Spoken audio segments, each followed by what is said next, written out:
So I'm a huge admirer of yours, in large part because of your origin story. So I just wanted to geek out a little bit because you and I have a lot in common. I don't know if you know how much we have in common. So check it out. I'm the child of Taiwanese American immigrants. My dad had a PhD in physics. My mom had a master's in math. They came here. There was this period in the '60s when the U.S. was letting in Taiwanese grad students, and so they Hmm. came here. They met each other, and then they had me and my brother in the '70s. I think you and I might even have been born the same year. And then I went to Phillips Exeter and graduated in '92. And then I wound up Wow. going to Columbia for law school, where you went undergrad. So the thing that blows my mind about you, Ai-jen, is that you and I think, have those things in common. I think pretty much everything I just stated, Hmm. like it could have been you talking. But then you did something that was so unusual, certainly for our community, really for anyone, because there aren't many people like you. So you have this education that primes you for doing, frankly, like what a lot of our peers did out of a place like Columbia, which would be medicine, finance, consulting, business, tech, in my case, law, and the rest of it. But then you took a very, very sharp detour and became a labor organizer. So I would Hmm. love to hear how the heck that happened. Wow, I had no idea we had that many experiences in common. That's incredible. Thank you for naming all of that. We have lots to talk about.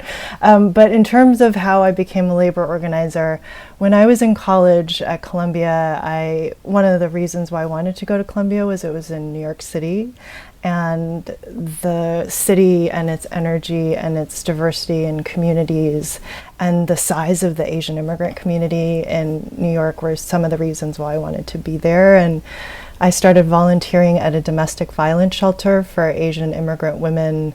And I could still speak Mandarin, so it was actually of value in terms of being a bilingual hotline volunteer. Um, and and a lot of the calls were not just about the struggles of surviving violence or abuse, but a lot of them were about how hard it was to just survive as a mom, as someone working in a low wage service job. I would hear from women who were domestic violence survivors who were working in um, nail salons or doing domestic work and long, long hours and still not able to pay the rent, or cover the expenses related to school for kids. And I just remember thinking, like, how could it be that there's so many people who work so hard and do everything right and survive so much and still can't make a decent living and take care of the people they love. And that kind of led me down a path of trying to figure out how we make work better for women, especially women in our communities, women of color, women who are really struggling at the bottom of the economy where we just don't value so much work that's actually essential. There are a lot of people who, frankly, volunteer at nonprofits when they're in college, but then they don't make a career out of it in the same way that you have. So, like the thing that again I was want because I'm genuinely curious. I think you can tell is so you're an undergrad, you're volunteering downtown, and then like how are you spending your summers? Like, and what is your first job when you graduate from school? And also, like, how is your family taking this in? But I'd love to start really like with what your college career looked like, and then what your first job was. Yeah. So in college, I volunteered at the New York Asian Women's Shelter and then also at the Committee Against Anti-Asian Violence, as you mentioned, where we started the Women Workers Project that led to lots of the other work to organize domestic workers. And then I also on campus was involved in a campaign in 1996 to win ethnic studies on campus at Columbia. So in the spring of 1996, there was kind of a multiracial coalition of students who came together to fight for an ethnic studies department. And the combination of the volunteering on campus, or the volunteering outside of campus in the community, and the work to try to change how things worked on campus and working across race, it was really transformative to me. The fact that we actually waged a campaign, we took over buildings, we went on hunger strike, we did all kinds of stuff, and we won. There's now a Center for the Study of Ethnicity and Race at Columbia because of the activism that we did. And I think I got kind of addicted to winning. I just got really excited about the fact that You're you like, could actually... I'm 1-for-1. What else could I do? Yeah, I kind of was like, hey, you could get just like regular people together, get together and fight for something and make some real change that can affect future generations. And I think I kind of caught the bug, but I didn't know that you could make it a career, to be honest, Andrew. Yeah, I was exactly. Yeah, no, I did not think of it as a career. I thought maybe I would be a writer. I was tutoring at the Borough of Manhattan Community College as in the summers, and then after I graduated, to help people prepare for the writing assessment test. I thought I would get some kind of a job to pay the bills while I wrote. Sure, maybe in publishing or something like that. Yeah, exactly. Yeah. I also worked in restaurants. I waited tables and I worked as a bartender. How did you figure out that activism was an actual career choice after you'd had this massive victory your senior spring? I didn't really know that it was. When I was volunteering at CAV and we started the Women Workers Project, the Committee Against Anti-Asian Violence, we started the Women Workers Project as kind of an all-volunteer committee to do outreach to women working in different low-wage service jobs and to try to organize for better conditions. And we were all volunteer. And then we realized that we needed somebody full-time who would get up every day and really be thinking about how to move this work forward and follow through and keep in touch with the workers we were meeting. And we put together a job description. We applied for some grant money to fund the position. And I really didn't think that I would do that, but when nobody applied for the job, everyone in the volunteer committee convinced me to do it.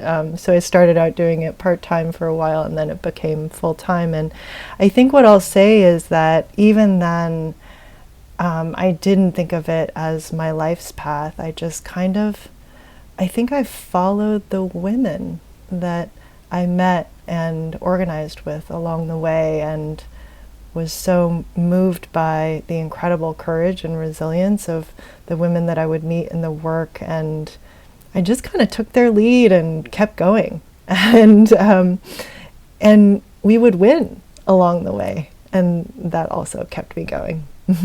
Wow! So you're tutoring, you're bartending, and then you're volunteering, and then the volunteerism gets to a point where it's like, hey, someone should actually start doing this part-time. So do you remember who the original grantors were to fund this part-time and then full-time position? I think the New York Women's Foundation and the Ms. Foundation, maybe. The North Star Fund. It was a while ago, obviously. And yeah, some of the grassroots social justice foundations in New York City, really important early supporters for seed projects like that. So listen to this, philanthropists and funders, you end up funding these positions, and then sometimes they end up mushrooming into these world-changing activists. Doesn't happen. If you don't fund it, who knows? Maybe Ai-jen is doing something else right now. You never know. So philanthropists, you got to get in there early. So you're working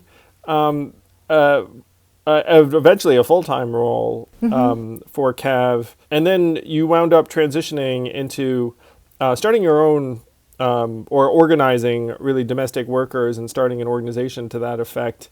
What is that arc like? Because I can see the volunteer, I can see, okay, no one else wants to do it, so everyone's like, Ai-jen, you do it. And one of the things that happens in these environments, it's a little bit like a school project. where responsibility ends up falling on whoever the most competent person is. You know what I mean? Like if you have like a class project and there are 5 of you, and then there's one person who's on top of it and the other 4, not as good. So that everyone's like, ooh, person who's on top of it. Let's like, so I can imagine that happening, and I can imagine you doing it full time. But then there was like this entire arc where you go from part-time to full-time to actually starting your own organization, which is a very, very big deal. And this, I'd imagine, happened, this arc transpired, it seems like, throughout your 20s. Well, one thing that your listeners should really know is that none of these things are because of singular individuals or processes. And at least in my experience, I've been organizing for 25 years, and it has always been a collective effort. And maybe my name is on paper as the staff person or as the executive director or as a co-founder, but it takes groups of us, squads. It's always a squad effort, I find.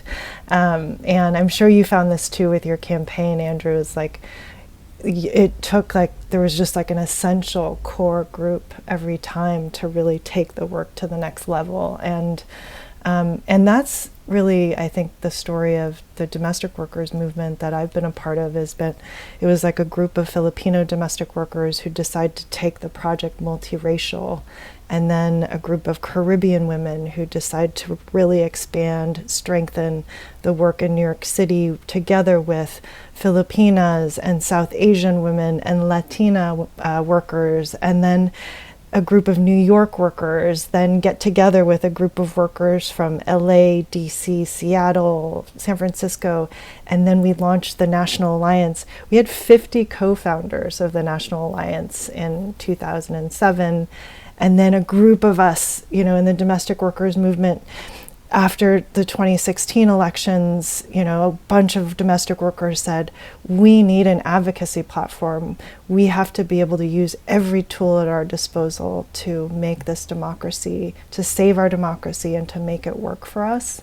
And so that's how Care in Action was formed. And it was never, ever me. I'm often the fundraiser, to be honest. But there's so much leadership and so much collective leadership behind every effort and every breakthrough, and so many of the people who made this moment in the movement possible, they're names that you'll never hear of, but who were absolutely essential to the work.